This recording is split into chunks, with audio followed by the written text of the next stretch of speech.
No matter how eagerly William and Kate and their communications and social media teams might try to promote this image, I think the reality leaves a certain unpleasant aftertaste in one's mouth.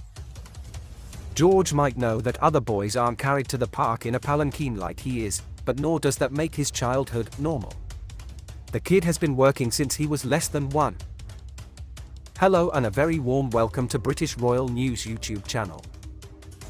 Writing in the Mail on Sunday this weekend, the paper's assistant editor Kate Mancy revealed that at only 7 months old, George was brought out by his parents at a drinks event at Kensington Palace to introduce the little chap, where he held out a chubby hand for her to shake. One handshake down, 89685868 to go, Georgie. At 9 months old, he took part in his first engagement, joining a specially arranged playdate at Wellington's Government House during the family's tour of New Zealand. In 2016, at age 3, the prince undertook what was his first official engagement in the UK, also appearing at the same air tattoo. William and Kate, a former royal aide told Mancy, had the idea that they would introduce him early so that it wouldn't be a shock to the system when one day he had to step out onto the world stage. But just because they are getting George used to being an object of interest and attention doesn't mean it would be any less distressing or unpleasant. Since he was 6 and Charlotte was only 4, Christmas morning hasn't meant being allowed to eat a Twix before breakfast, undisturbed by Nanny, but instead having to face hundreds of strangers and the media. In 2019, the little prince and princess joined their parents for the royal family's usual church service, after which they got their first taste of a rope line. The pictures make for uncomfortable viewing, because even when the princess was still at preschool she was being expected to perform for crowds.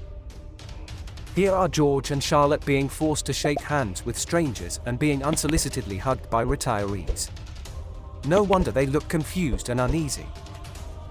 And they could have 8 or 9 decades of this to go. If Prince Louis is still working at the same age his great-grandfather Prince Philip was, then he will still be politely shaking hands with the unwashed masses in the year 2115.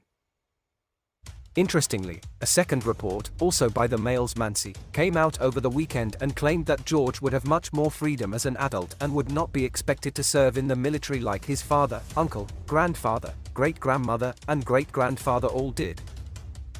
A longtime friend of William's told Mancy, in theory, there is nothing to stop George from pursuing a career as an astronaut, for example, if that's what he wants, and then becoming king later. The rules are different now. He wouldn't necessarily have to follow the old formula of going into the military and then royal life, the friend claimed. The key words here are, in theory. In theory, Queen Camilla could show up to her next engagements wearing Crocs and carrying a cold drink. In theory, Princess Anne could be a guest judge on F-Boy Island, and, in theory, Prince Harry might finally realize why his family has all left the WhatsApp chat. Just because something is possible, doesn't mean it's going to happen. The royal family is already so slimmed down it needs a high-protein, high-fat energy drink, fast. The death of Her Late Majesty last year means that there are more than 600 charities which are now without patron, a load that the already reduced number of working members of the royal family will be unlikely to take on. Earlier this year a review was launched into the hundreds and hundreds of organizations officially supported by Queen Elizabeth, King Charles, and Queen Camilla, and which is still ongoing. By the time the Wales kids are adults, the vast majority of royal work will be done by only their parents and great-uncle and great-aunt Edward and Sophie, the Duke and Duchess of Edinburgh, who will be nearing 70. Charles and Camilla will both be close to 90. It's hard to overlook signs that George is already aware of how fundamentally abnormal his life really is. So even if George had his heart set on exploring Mars or Charlotte wanted to spend her days treating patients in an Essex emergency room, they may well be out of luck. They, along with Louis, are it. There will be no one else to carry the royal burden into the 22nd century aside from them and their families. Everything will depend on their shoulders, and that may well mean, realistically, they will have no choice but to join the ranks of official representatives of the crown. It's impossible to see them as anything but largely trapped, saddled with a destiny, a life and a job not of their own choosing. A fellow member at the exclusive, members-only West London Hurlingham Club, where George and Charlotte have tennis lessons, described the young future king to the Mail as lots of fun but sensible. George isn't shy as such, but you will see him hang back while Charlotte and Louis rush forwards. He takes his time. Is more careful, the member said.